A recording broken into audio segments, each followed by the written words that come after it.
Welcome to Overtime, the podcast. Overtime is a podcast dedicated to all things watches, particularly in the micro-brand and affordable range. I'm Praka, and this is my co-host, Justin. We are two watch enthusiasts based out of Perth, Western Australia. Join us as we discuss our thoughts on new releases, share our personal experiences, and offer our insights on building a collection. Whether you're a seasoned enthusiast or just starting your journey, Overtime will keep you entertained with informative insights and casual conversations. Let's get started.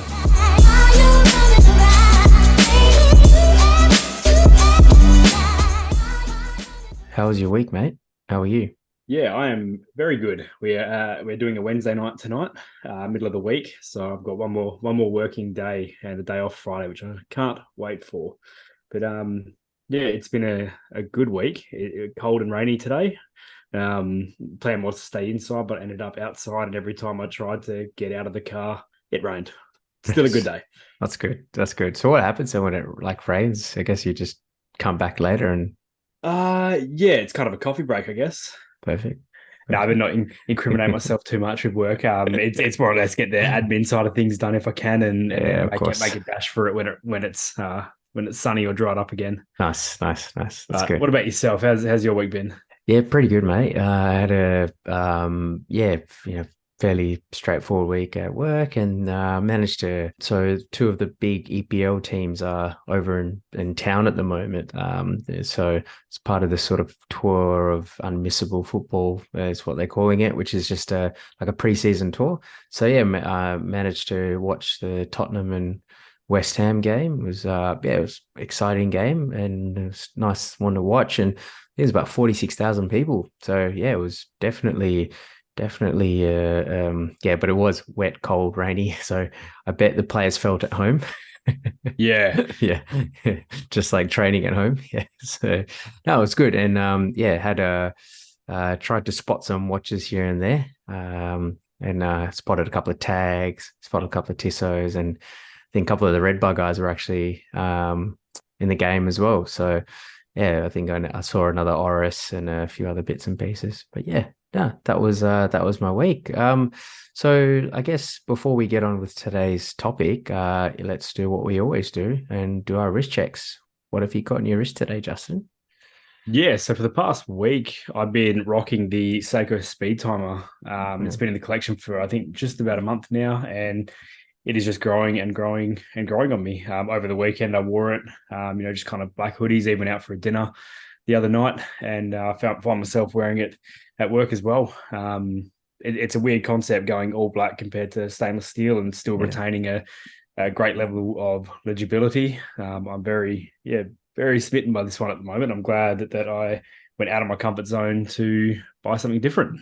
Yeah, I definitely, the whole coated watch, DLC or just something different from stainless steel. It's always a hard one to swallow, but yeah, definitely. I think with the indices and how they pop compared to the black dial, they definitely stands out. And I think I'm still yet to try it on in person. So we were supposed to catch up today, but plans didn't line up, so I did wear it today. I did, yeah. But I will be wearing it tomorrow, so cool. You can get excited. But yeah, the way black changes the feel of the whole thing. The case seems to, compared to the white dial stainless steel, the black seems to make it feel smaller and more compact for some odd reason in photos and in the flesh or the metal. But yeah, I'm definitely big into this one at the moment. That's what they say, right? Black is slimming, hence why I'm wearing black t-shirts all the time. You and me both. All right. Well, I, on the other hand, have another Seiko as well, a Seiko Turtle, the classic Seiko Turtle black dial with the Seiko rubber strap. Yep, can't go wrong with these. They just, wear really well, and yeah, in a wet, rainy day like this, it's what I feel like wearing. And yeah, it's so comfortable, right? So comfortable. Yeah. Yeah, and actually, when you threw up your photo in Red Bar today, the way the light caught the case, I actually thought it was the gold case turtle. I was like, when did this happen? And then when I had a second look, I was like, it's all right, it's all good. So it was a golden hour photo shot. Yeah, for sure. I had to take a quick one and throw it on Red Bar today. Awesome. No, it definitely worked.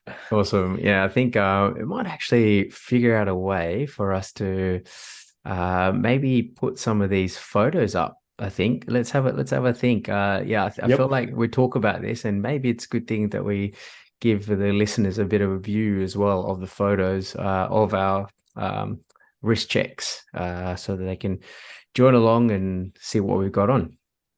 All Yeah, for right. sure. Yeah. All right. Well, let's get on with our topic today. So, yeah, today's a bit more, I guess it's a bit different. So we wanted to talk about a topic that's probably quite relevant to most watch collectors and enthusiasts, probably most people that are listening to this podcast, and that's watch regrets. Regrets can, I guess you can really say it's either, the one that you wish you bought, or the one that you wish you'd sold, or the one that you've always had that FOMO for. There's so many ways you can, I guess you can capture that. And yeah, I'm curious to know if you have very similar regrets to me or not. Yeah, I mean, is getting into the hobby beyond one watch a regret or not? Like my wallet definitely has paid for it over time. No, we shouldn't say that at all. But yeah, I've got a few different angles of regrets here. So I guess, yeah, I'll kick off with a first regret of Yeah, mine, and go the for it. one that comes to mind all the time is when when I first started collecting. So before I even knew watch Instagram or forums are really a thing, I just went through this phase where I was just buying every Seiko diver I could possibly get a hold of, different color variants. The only one I didn't buy more of was the turtle. I had one turtle, which was the great white, or the shark version, the Yep. wave dial, and that was the only one. But yeah, the amount of samurais, monsters, tuners, that type of stuff that I'd been through over time was insane. And down the track, I kind of figured out I was buying to scratch an itch that was very temporary. I kind of knew about the higher end of the market being, at the time, to me, higher end was your Oris and Tag and whatnot, and I was buying to scratch an itch that wasn't um, even in the same vein. Buying another $500 to $700 Samurai. Yes, they were the prices of Samurais back then if you bought brand Yeah. new.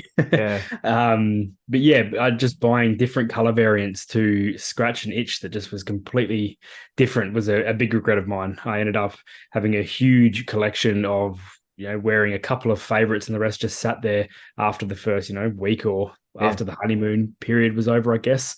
And yeah, lo and behold, a couple of months down the track, you end up making a bigger purchase, and the collection keeps growing, and then the stuff that you were wearing isn't getting worn as much anymore because you've moved on again. So yeah, I guess I don't Ha- know what to call that ha- regret. yeah. Well, I mean, I guess it's like it's probably more common than you think it is. Like, Mm, just really expanding your collection very quickly, and trying to fill a void super fast, and getting that sort of really, I guess you're very excited to, you start collecting, you get very excited, you want to buy as many watches as you can. I probably didn't go through that phase as much. Probably, well, I don't know why I didn't, but I didn't. I did slowly, but not as rapidly. But I have recently spoken to someone that has done that. That has done. I think mm, they've bought five in about 3 weeks or something. And I think yeah. I also read someone in 3 months they had bought 40 watches in Oh in god. forum that one of the forums they're in. So I don't feel like you're that bad in comparison to. I'm just curious though, how many did you end up buying? I think so. There was just one day I decided to do a huge cull, and there was stuff, in just boxes I had sitting around that I completely forgot I even owned. And I think just from Seiko divers and Seiko fives, I got up to around the 67 mark at the time. And that wasn't Yeah, including the couple of odd citizens I had at the time. sure. I think the top of my collection at the time was a tag. Okay, So I sure. did jump. I was on a holiday, or a working holiday, in Sydney. No, it was Mm, in Melbourne. Melbourne. We went over yeah. for work, and we managed to get a flight earlier to go watch the F1s, and I got to Mm, kind of explore. This is pre-COVID times, obviously, sure. and just decided while I'm over here, I bought a Monaco. Um, but yeah, it was just out of hand. And on the back of that, I ended Yeah, up buying an Oris. I bought a Aquas Cherry in the first variant, so I think it was the 41.5 millimeter. yeah. Yeah. variant. And it's a funny domino effect because I bought that watch because Tudor and Rolex started kind of coming into my wheelhouse. And Sure. I, at the time, on the back of an apprentice wage, not long before this purchase, Mm. you kind of, in a very labor intensive job at the time, Yeah. you work hard for your money. And I just couldn't see myself spending more than 4 grand Yeah, of on a course. watch, Yeah. and the Oris was the little bit more than 4 grand, make the exception, Sure. and it again didn't scratch the itch that I was really looking for in a Black Bay. So Sure. Sure. it hasn't stopped, and I dare say even nowadays I'm still trying on the Wimbledon, Yeah. date eight or date just whatever variant it was, Yeah. and would still buy a Submariner possibly if it was the right price. Yeah. So it looks like you've, yeah, I guess to some that is almost like, getting the stuff, getting all these watches, too fast, too quickly, and to Yep. try and fill a void where you may have probably filled that with one as opposed to Yeah, six. Yeah. Yeah. and Interesting. it's a weird thought. Mm. Looking back now, my collection sits at seven, Sure. maybe eight with a one G Shock in there, but we Yeah. don't count We don't those. count G-Shocks. No, no, they just yeah. Just looking back and thinking 67, I don't remember my thought process on what I was wearing per day, how I was picking it. Like nowadays, I chuck one on for the day Yeah. and try and move on to the next. Not this week, granted the speed timer on the wrist, but Mm. yeah, I just can't imagine. It's about 5 years ago since that happened, Yeah. and I just can't really think about how I managed it. Yeah, no, like I was saying, I don't think I don't think you're alone in there. So yeah, oh no, I think I'm in a complete opposite from like, when we're talking about sort of that starting um phase of collecting. Hmm. I remember when I was started and I was bought myself Timex, and that was my sort of entry level, and I loved it. Wore it, but then yeah, I wanted a Seiko. I always wanted a Seiko. I was looking at Seikos, and I was looking at SKXs and sub 33s and sub 35s. So just for the listeners, the SKX is a cult favorite model of Seiko's. It's a dive watch, but the Saabs were more, I guess, the Garter style. Yeah, Very, for sure. yeah, so more dressier, but still sort of that steel sports watch. Had all that in there, and at that time, I think that you could have probably picked up an SKX for about 300 bucks, 300 maybe, Dirt cheap maybe, compared to what they're yeah. reselling for. And then the Saab 33 is probably a little bit more, about 350 or something. So when I was sort of looking at it, I was like, oh no, I don't know if I want to spend that much. And I think I ended up buying probably 6 months after, or about a year after or something, which is sort of like after they discontinued the SKXs, bought the Seiko 5, which is what the SKX became. And by that time, the price of this SKX was just, skyrocketed. Yeah. But if I had, bought it when I wanted to buy it, maybe the difference would be about $100. Mm. And now, if I was to do the same, I don't know, the difference is probably about $600 or something. It's gone sixfold. It's phenomenal, and even just the resale for a beat up one these Yeah, days, just yeah, just how much weight the name or those three letters hold yeah, in the community is crazy. Like there was one for sale not long ago on Marketplace here in Perth that was around 850, and it was not in great condition. yeah, yeah. And I've seen the SKX 13s as well, which is obviously the Mm. smaller 38 mil variants, going for, yeah, but just completely beat up. This bloke was selling it for $600, and I was like, wow, like, I mean, I get it, but you could probably get a lot more watch for your money for $600, don't you reckon? Yeah. Yeah, like even if you're going to go for a direct trade off there, your Seiko fives on a mid-year sale or Boxing Day sale, you're going to get for half that price. You're looking, towards the original price of the SKX. Exactly. I mean, there's always the argument that, it doesn't have screw down crown and it's only got 100-meter water resistance. But let's be honest, right? Who is going diving with their Seikos? Like most of the general watch enthusiast community, or just the general population that wears watches, aren't using it for that purpose. And I don't think you have to be worried if it's 100 meters or 200-meter water resistance. I think your watch will be fine in the water. So Oh man, I've got a Seiko 5 in the collection at the moment that I just did my first mod on, and yeah, it passed the pressure test, but was advised maybe not to go in the water that one. But hey, for the price I paid for it on the sale, I'm not yeah, overly fussed. And yeah, on the weekend I was over at a family's house, and nothing stops me from jumping in a pool. I love being in the pool, so yeah, no issues at all. yeah. I passed the pressure test, right? So it'll be fine. Yeah, Yeah. yeah.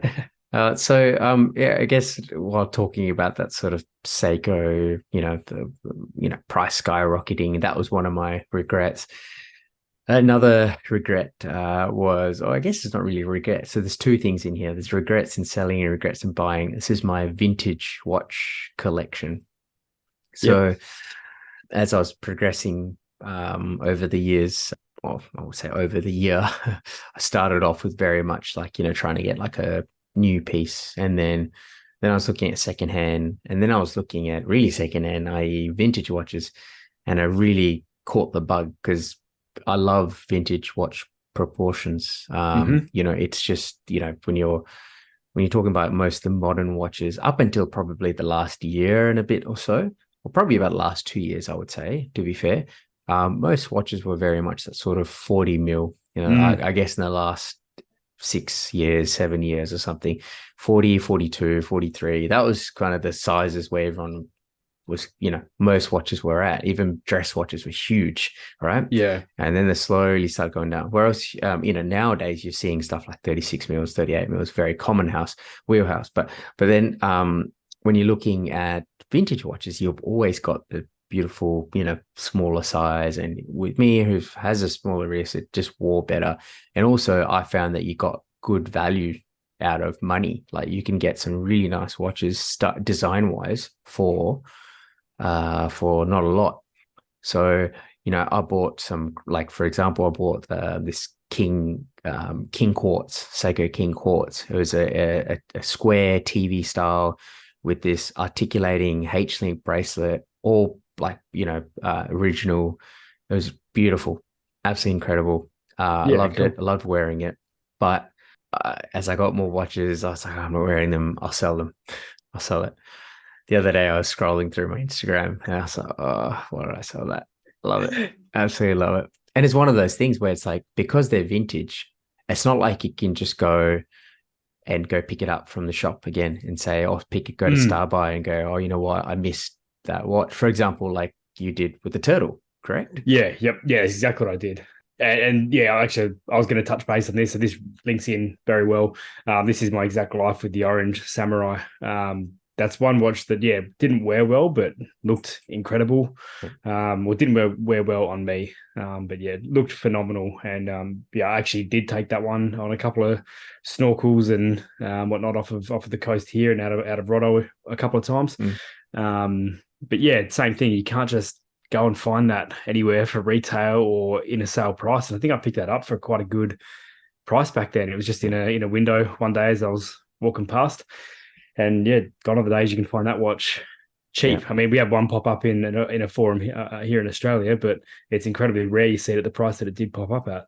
exactly. And especially now with colored dials being so popular, if you do see something pop up in a decent price, it gets snapped up almost instantly. So Yeah, yeah. definitely. And I guess while we're on smaller watches, that's Hmm. a bit of a regret of mine from the beginning was I always wrote smaller watches off. So being especially back when I started collecting a bit of a bigger lad, Hmm.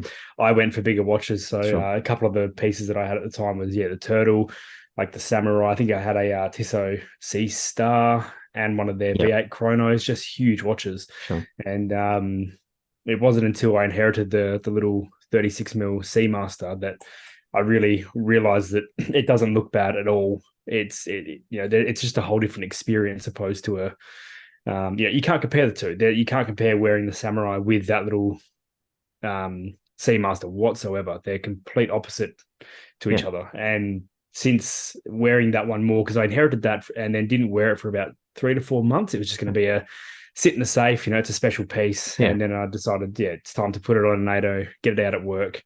Yep. wear it as much as I can because it means a lot to me. Yeah. And it's really now opened up my wheelhouse to a whole plethora of different watches that I would never have considered in the past at all. Yeah, yeah. No, it's an interesting regret there. It's not a buy sell regret. It's just, hey, I didn't Mm. try something. I didn't try something on that I probably should have, and yeah, I would enjoy it. Yeah, it's interesting. It's very like I had bigger watches as well because that was the style back then, but that was a fashion watch. It was like Yep. 43 or 42. I thought it looked fine, and it probably did, to be honest. Some people can still pull off really big watches, and it's all good. It's just a preference thing. But for me now, everything's sort of here and there. I'm curious to see whether that trend is still going to follow. Are we still going to have Yeah. that, or are we going to slowly start seeing it go back up again? Just as a cycle. If this hobby's taught me anything, I have no clue what's next. I have no idea. Yeah. But yeah, I guess to kind of tie something else in there, Mm. back when my Seiko collection was at its peak, that was before I'd started anything Instagram or was even on Instagram in terms of watches. Sure. And I don't know if it's so much a regret or not, but it wasn't until I hopped on Instagram and started, I guess, and venturing into YouTube and exploring the world and the hobby, that I really did start thinking about culling the collection. But looking back, I think back then when I was just purchasing $500 to $700 stuff, whenever I wanted to, there was no issue about price. It was just, this week it's all good. Probably the most stress-free part of my collecting journey, not having social media and not having my page filled with forum posts. And Interesting. I don't regret it at all because I've definitely learned a lot over the journey, but it's just a weird way to think of it that before the influencer space and all that kind of infiltrated my mind, I was just collecting for exactly what I liked. It didn't matter where it was from, what brand it was, that was it. And now I'm very conscious about what I buy and why I buy it. Yeah.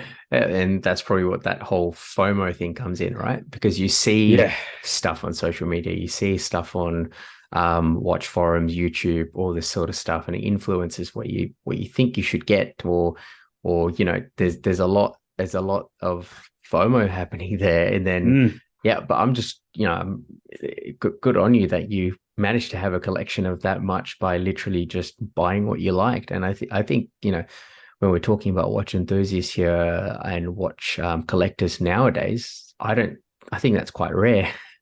Oh, that exactly. You're 100% right. There is so much what other people think about you because of what you wear going on. It is kind of sad, but it is what it is. But that's kind of where I went through that little stage there where I got rid of stuff that I wasn't wearing, but I then made an opinion based on that, like the Tag Monaco. It wasn't the be all and end all of Tag. It wasn't the greatest thing ever, but I got rid of it based on the thought of it. Look at how much crap it gets in the forums. It's Tag, and changed my whole opinion. Whereas that was kind of my first big purchase, and today I wish I had it in the collection still. Interesting. Okay, cool. Yeah, no, it's bit different to you there as well. The growth of my collection was influenced by the watch YouTube space, mainly watch YouTube, Instagram, here and there, but mainly watch YouTube. Guys like Teddy Baldassar, Jody, Ben's Watch Club. There's many, but those are the people that I was watching a lot of and getting influenced by to sort of, I want to go down this route. I want to go down this route.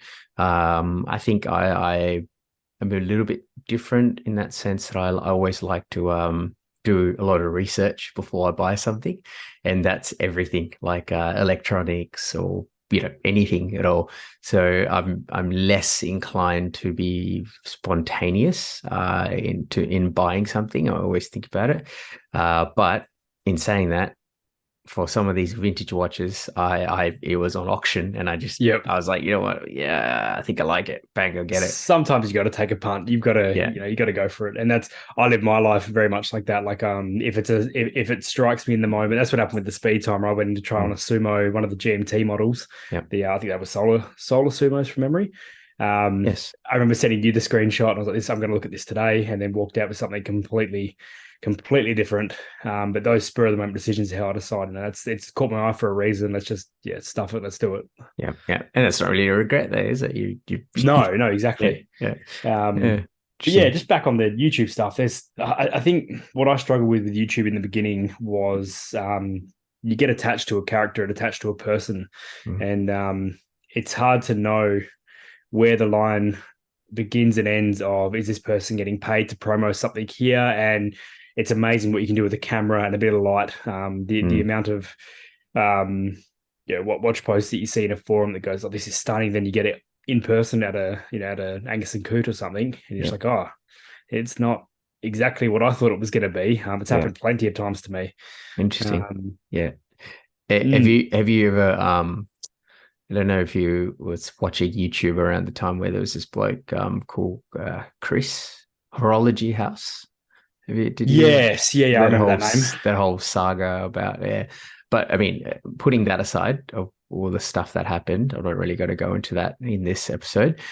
He used to do some really good videos until he went rogue. But there was, and yeah, he used to be that type where, like I said, the lighting was really good, Mm, and then he was just really well done. And I felt like he was ahead of his time in a sense that there was a lot of guys doing that, but probably not as refined, polished as such. Nowadays, you've got plenty of guys, doing some really good footage, macro shots, you name it, right? All the good yep. lighting.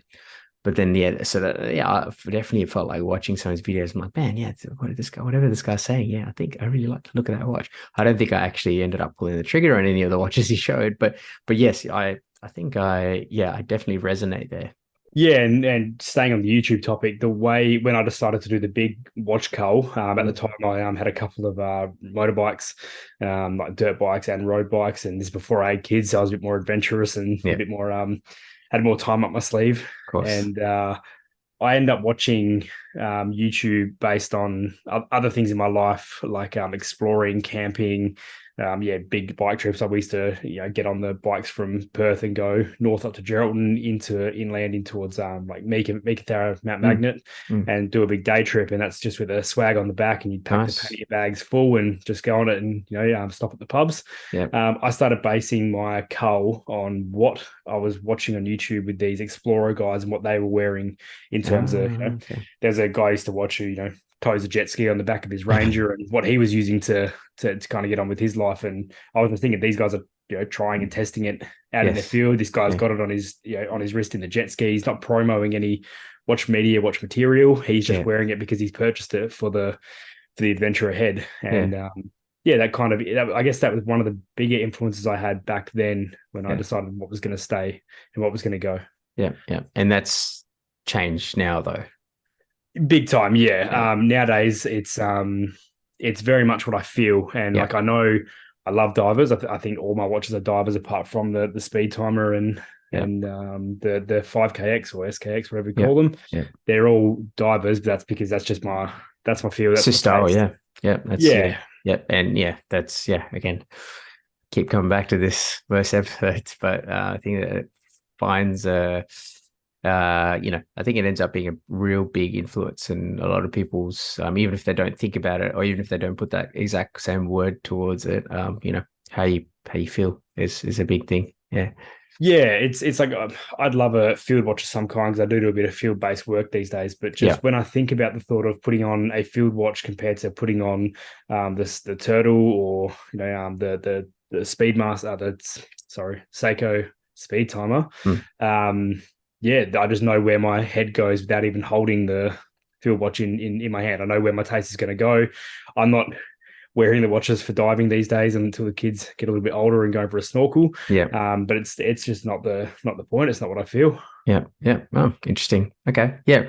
Yeah, that's really good to see. So you want field tested watches. It was what one of your influence was. So yeah, maybe, there need to be more people out there that do that. I do think there's a couple of guys like there's the Grey NATO, who are Mm-hmm. these two, I'm not sure if you've heard of them. Yeah, they're two guys in I think Canada and America. So one Yep. Canadian, one American, and yeah, they love their diving, and they do a lot of dives with their watches. So yes, they get sponsored stuff, and I think they get called along to come look at watches, but they actually test it, and they Yeah. really test watches. So that's cool. You know, they're doing what they love to do and with the watches as well. And then there's Worn and Wound as well. They do this sort of I think they've done a spin-off. I'm not sure exactly what it's called, but spin-off episodes or spin-off what they talk about is just adventure stuff. So stuff they Yeah. use on, I don't know, like they go on hikes or they go and do this and they go, okay, cool, this is the watch, but also this is the EDC equipment, as in like an everyday Mm. carry, like, oh, here's a knife or here's some other clothing or you know, that's more suitable. So yeah, so there's definitely out there, listeners, you know, if you are into watches, but also into other stuff, there's definitely a lot of intersection points, I think. Yeah, there's a lot of crossovers. Like yeah, all the way, like I said, from the jet ski motorbike world, even to there's a couple of YouTubes here in Australia about people's own businesses, like yeah, they're kind of traveling sparkies or electricians that you know work in remote areas and do a little kind of YouTube channel based on, you know, where are we going this week? We're camping here. That do often have watches that cross over in, and that's actually how I ended up sticking with the Turtle out of all the Seikos that I culled back. Was Mm. there was a dude who I had a jet ski at the time on the back of my Ute, and he used to go out and he'd be smashing this jet ski Yeah, nonstop. But he was sponsored for the jet ski yeah, and the Ranger, but he wore this yeah, black turtle on a red rubber band, and it yeah, just always looked good in the video for a start. And watching the he put that watch through, I was like, yeah, there's no chance I'm getting rid of that yeah, watch, yeah. and it looks stunning. And I ended up putting the blue one on a red rubber fitted strap from Craft to Blue and wore it for yeah years before I got rid of it.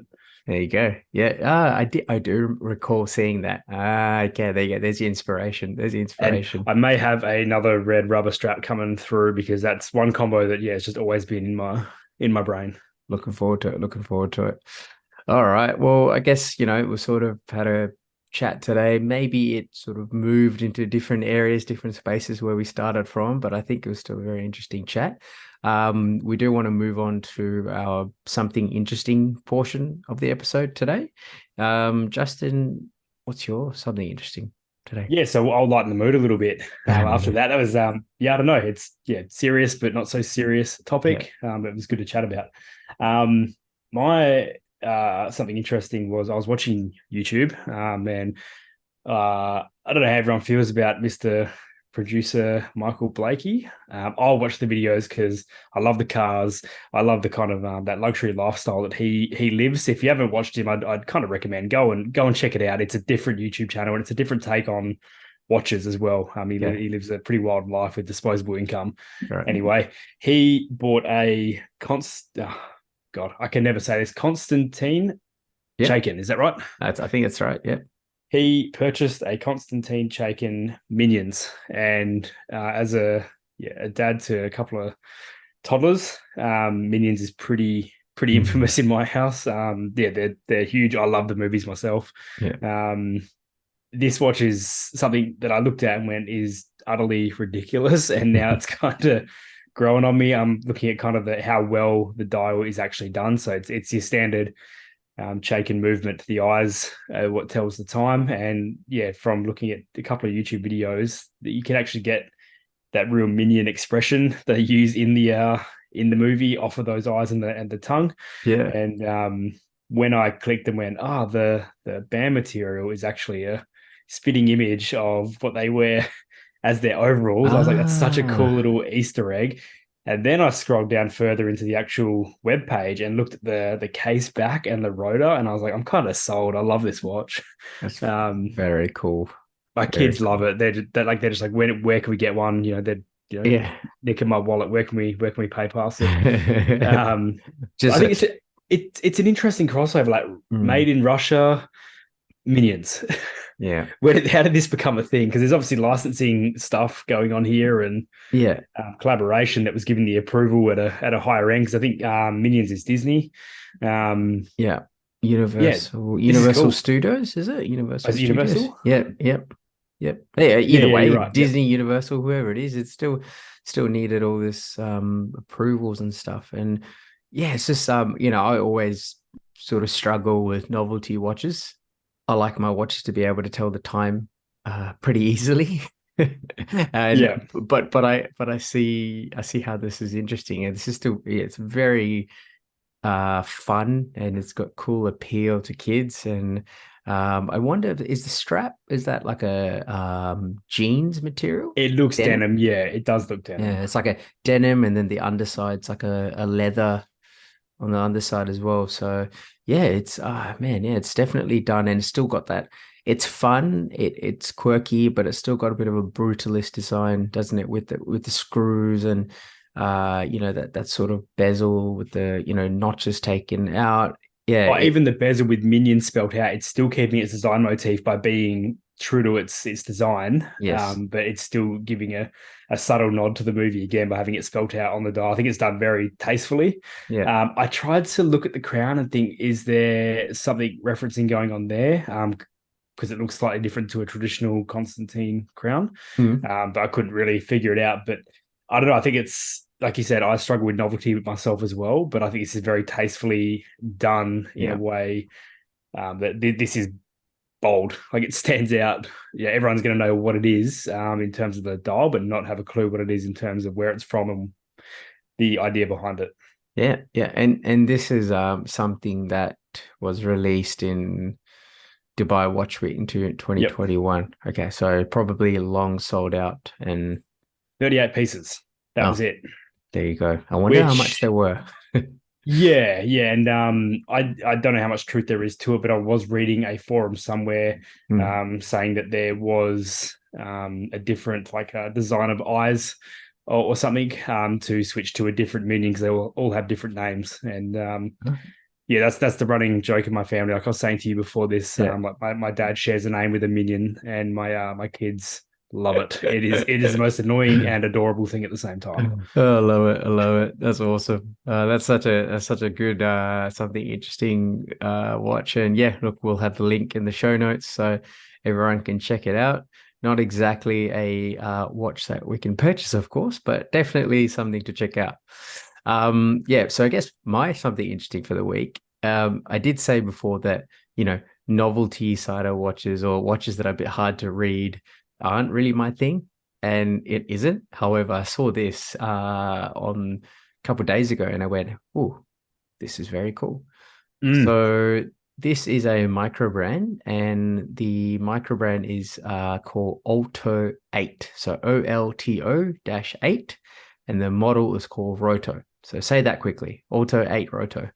And basically, um, it's a wandering hour complication. So it says it's casino inspired. And if you look at the dial, it really looks like I guess the roulette table. And the center bit, or the sort of I guess it's a bunch of orbs around like a mm. system of satellites, and it's three discs basically, and it just moves around as time goes past. So this type of complication, wandering hour complication, normally is reserved for the high end watches.